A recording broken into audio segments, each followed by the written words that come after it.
अस्सलाम वालेकुम। आज मैं बना रही हूँ बहुत ही मज़ेदार मीठा जो मुझे भी पसंद है और यकीनन आप सबको ही पसंद होगा, और वह है सूजी का हलवा।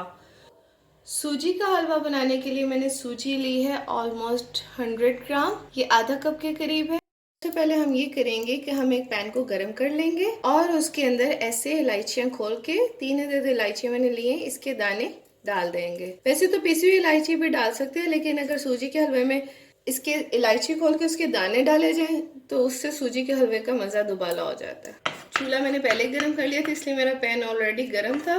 तो जैसे ही मैंने दाने डाले उनकी खुशबू आने लग गई है। अब मैं साथ ही इसमें सूजी डाल दूंगी। सूजी का हलवा जो है ये मौसम बरसात का ख़ास मीठा समझा जाता है। इसको अब जो है आहिस्ता आहिस्ता मैं भूनना शुरू करूंगी जब तक कि ये गोल्डन हो जाए। बरसात के दिनों में सूजी के हलवे का नाश्ता बहुत ही मज़ा देता है। आज का मौसम भी बहुत खूबसूरत है, इसलिए मैं मौसम के मुनासिबत से आज ये हलवा बना रही हूँ।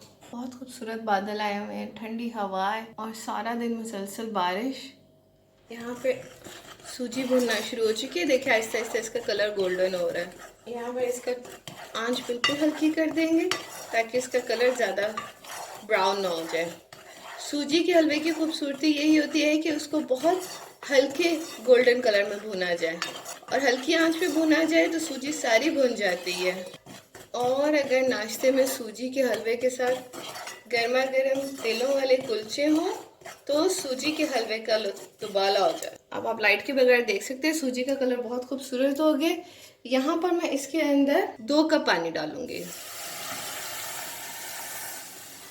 और साथ ही मैं इसमें 1/4 कप चीनी, ऑलमोस्ट 75 ग्राम चीनी है, ये मैं डाल दूंगी। और यहाँ पर आपने चूल्हे को बिल्कुल हल्का कर देना है। ये मैं सूजी भून रही थी तो थोड़ी थोड़ी सूजी बाहर आ गई है चूल्हे के ऊपर, इसलिए कोई परेशानी की बात नहीं है। इसको अब मैं ढक कर रख दूंगी। ये इसको हमने बंद कर दिया। ये हमने लिया फ्राइंग पैन, इसको हम गरम करेंगे। और यहाँ पर लिया है मैंने ये देसी घी, ऑलमोस्ट 1.5 टेबल स्पून है। इसको अब हम इसमें गरम करेंगे। ये मैंने थोड़े से मेवे और बादाम काटे हैं, ये मैं इसके अंदर डाल दूंगी और इसको बस हल्का सा फ्राई करेंगे। आप अपनी मर्जी से कोई भी नट्स शामिल कर सकते हैं जो आपको पसंद हो। बादाम या मेवा फ्राई करते वक्त इस चीज़ का ख्याल रखें कि इसको ओवर कुक या ओवर फ्राई नहीं करना। ये बस रेडी है। अब हम इसको हलवे के अंदर शामिल करेंगे।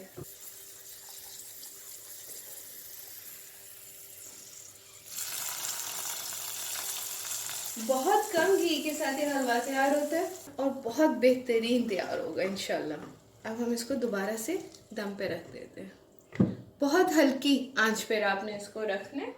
हमारी आज की रेसिपी सूजी का हलवा तैयार है, आप इसे ज़रूर ट्राई करें। बहुत कम घी के साथ तैयार हुआ है, इंशाल्लाह ताला बहुत मज़े का बनेगा जब आप भी इन्हीं टिप्स को फॉलो करते हुए बनाएंगे। और मुझे अपनी दुआ में याद रखिए, मेरे चैनल को सब्सक्राइब करना ना भूलें। अल्लाह हाफिज़।